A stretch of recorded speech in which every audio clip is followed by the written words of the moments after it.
G'day, this is Dale Tanner from Open Grove, coming to you live from the Chicago Cubs home stadium. We're currently on tour right now with Thornhill in North America. And at the end of that tour, coming home back to Australia, and we will be playing four very special shows. It's part of the Odd Label Australia tour. And we're going to be playing Brisbane, Sydney, Melbourne, and Adelaide. And it's going to be two albums in full. We're playing Black Label in full, and we're playing Oddworld in full. Some of our oldest material, some of our newest material, all in one, and it's going to be a very special night. I can't wait. Fantastic, Dale. Thanks for joining us on what must be a sensational day for you, mate. That looks fantastic. It's mate, Kris. The sun is out today. It is golden hour. We're at the baseball. Can't complain. Nice. So, as you say, when you finish jet setting and watching sport all around the world, bro, you're coming Yep. back to Australia to do the Odd Label headline tour, which kicks off in Brisbane on May the 23rd, Yes, then hits sir. Sydney and Melbourne. Yes, sir. So, how's the prep going over there, mate? Like, you're obviously playing a bit while you're over there, so you'll be landing back home fit and ready to go. Yeah. Yeah, that's it. We've actually. Oh, here they come. Watch out. Hey, boys. Yeah, yeah, it's about, yeah, here we are. Yeah, jump on in. There we go. G'day, this is Micah. Well, who else you got here? Oh, we got Kate. Oh, we got Benny. G'day, Hey. guys. Yeah, Hey, yeah, you guys interview. bringing So in? welcome. All right. Yeah. Welcome to These are the Australia. boys. Nice. Yeah, yeah. He said, "Welcome to Australia." Have a couple of beers for me, Oh, gentlemen. yeah, you got that. All right, fantastic. Yeah, you heard that. Um, Yeah, we've been playing some of the old stuff at Soundcheck, and it's really exciting. The boys kind of go up on stage, and I get to sort of stand just on the floor, and like I'm a participant in it, and sort of kind of witness what it's going to be like. And I'm hearing these songs that we haven't played live in a very long time, once again being performed, but with this new life and this energy that we have now as a current live band. It's just these songs will be performed in a way that they've never been performed before. And there's all six of us are going to be on stage. We've got Luke Poochie Holmes is going to be joining us for this tour, as well as Matt running touch. Kopp, he's our guitarist. He's going to be on sort of DJ, sort of deck, synth, guitar, vocal, and Luke's going to be up there with me on vocals. And it's going to be a really special moment to finally come together in this full circle moment after all these years. 10 years. We're on this tour, and there's some people that are coming up to me at the show, and they're like, "I've been waiting since Black Label to see you guys," and I'm like, "That's like 10 years." Like that's Yeah. significant. Like that is an incredible thing to be part of. To think that someone's been waiting for so long for something that we're doing, and so I think it's very very special that Australia is getting these one-off kind of shows. And as I said, I cannot wait.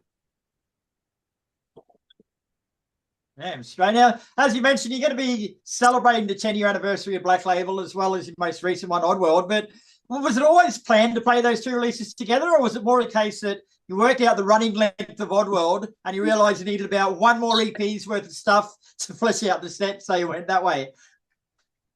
Yeah, I think the way that it came about was we were in a predicament where we had so much.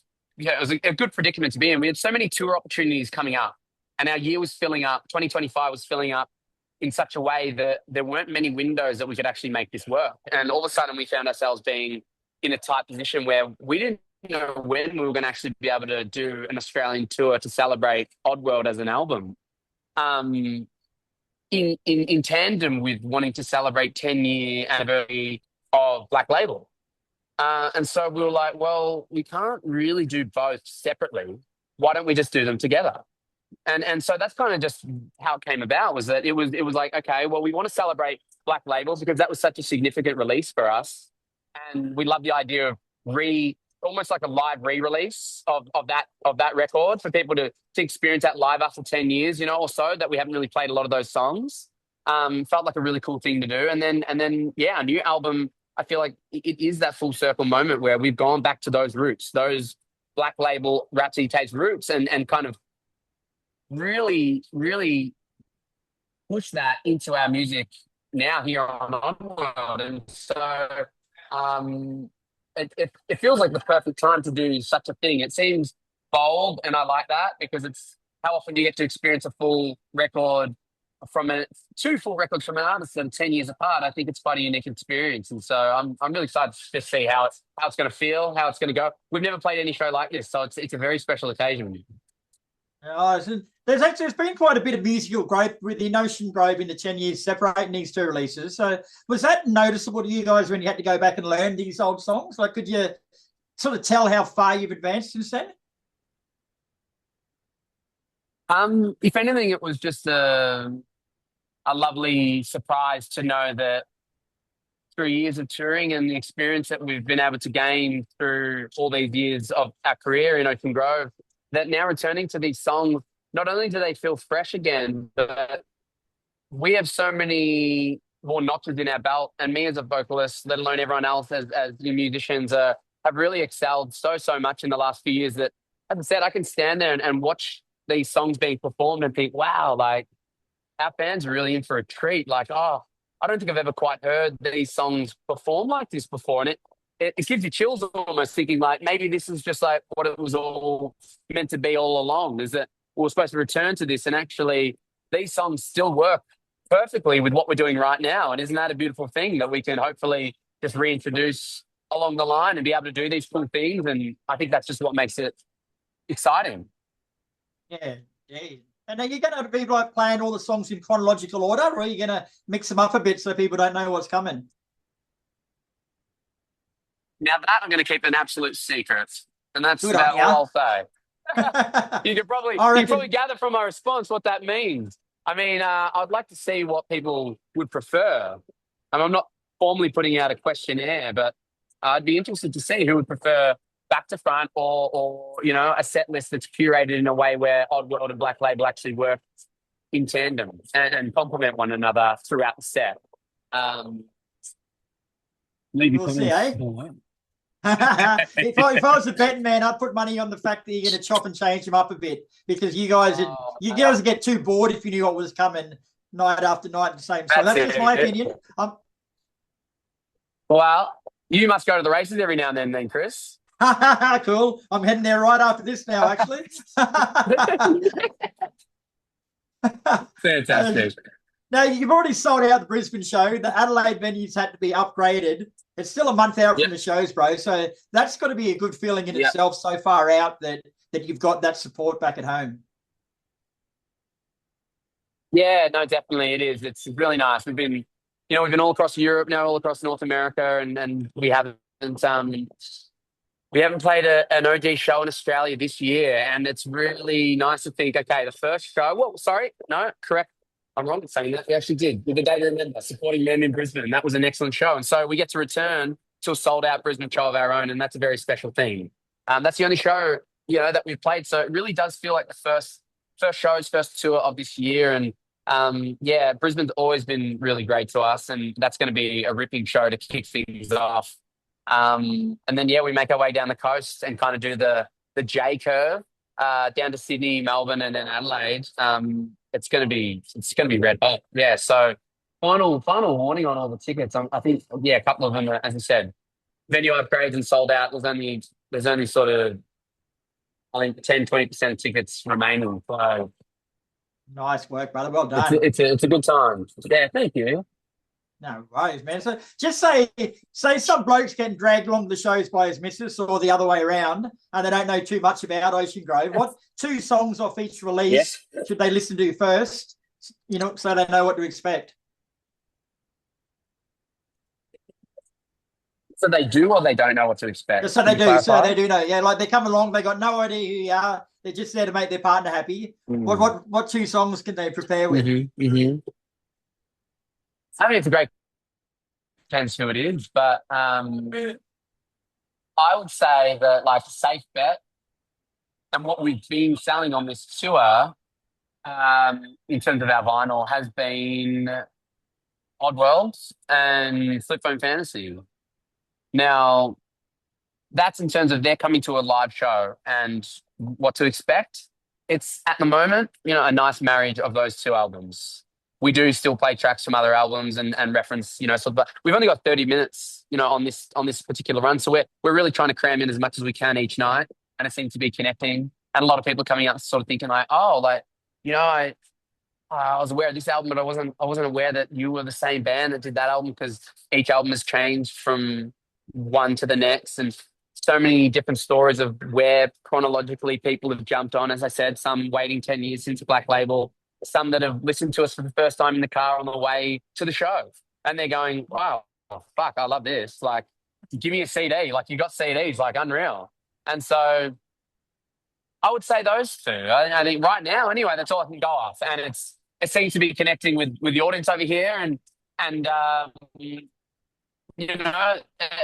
don't get me wrong, I like an album like the Rhapsody tapes is up there for me as one of the most proud things I have created with friends, and so there's lots of elements to this, but right now that would be my response. Nice. Now we're running out of time, bro. So I'm going to cut a few questions because I've got a new segment that I've never done with you before. It's a new segment All called right, let's go, Kris. Photo Bomb. So basically, before we had a chat, I've gone through your social media. I found a couple of photos I want to know a little bit more about. So I've got this one here, all mate. right, all right. You looked into my Twitter last time. I remember that. Yeah, well, I've gone deeper this time, Let's brother. go I've gone back to that, deeper. X, I should say. Yeah, you gone deeper. You gone a level deeper. Okay, here we go. All right. So Inception. first things first, who the fuck led a Melbourne supporter on stage? Ah, is that a direct jig? Are you? Oh, there it is. Sorry, I'm looking at the photo now. I was like, what are you talking yeah. about? Oh, mate, Rob, the great man Rob. You brought that up. That is iconic, Kris. Yeah. Is he not doing a shoey but a hattie out of that hat? Yeah, there you go. Look, Twiggy's pouring it. And Rob, he got around the D's. And might I say, I am also happy to see that. Best club in the league.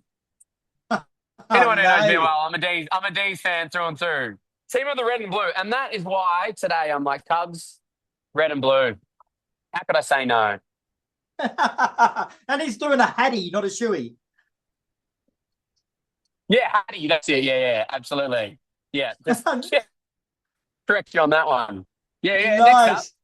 next up. Already, mate. Like, Yeah, this is good. I know, All right, I next know one. life on the road. I know life on the road can be pretty hard, mate. But if you guys ever have to resort to sleeping like this again, let Heavy know, and we'll sell off some signed merch to get you somewhere better. Okay. Let's go. Oh, Oh, yeah, that's not where we're sleeping. We brilliant. So we parked up. We're on the way to. We're in Arizona. We're on the way to the Grand Canyon, and we stopped at this just desert, pull off the side of the highway, and the sun was rising, the moon was setting, full moon was setting, and there was this overpass that looked like it was going into infinity. It was quite magical, and the mountains were pink and purple, and the sky was orange and tangerine, and it was like I'd just been woken up. I'd only had 30 minutes sleep, the first amount of sleep this whole tour that I'd had, and it was like a fever dream. It was quite incredible, and all these photos were taken, including this one of the lads just hanging out in a bit of a wasteland. Sensational. Oh, All right, mate. We'll let yeah, there we go. Hey, Live boys. photo. Oh, all right. Oh, they're back. Yeah, boys. Where's my Where's baseball beer? beer? Oh, What oh, legends? that's naughty. Look at It's a the size baseball of bat. that That's very fucker. naughty. I know. Jesus. Jesus Is it Christ. vegan? All right, buddy. We'll I got you. All right. let you go Oh, back to your game, brother. But thanks so much for your time, mate. The tour does kick off here on May the 23rd in Brisbane. I'm going to come along and say good day if I can get into the sold out show, brother. But it'll be good to have you back on home soil. Oh, mate, you're on the guest list, guaranteed. Yeah, Legend, mate. my friend. Anytime. You enjoy the game, my friend. We'll catch you up soon. Thanks for the support, Kris. Appreciate it.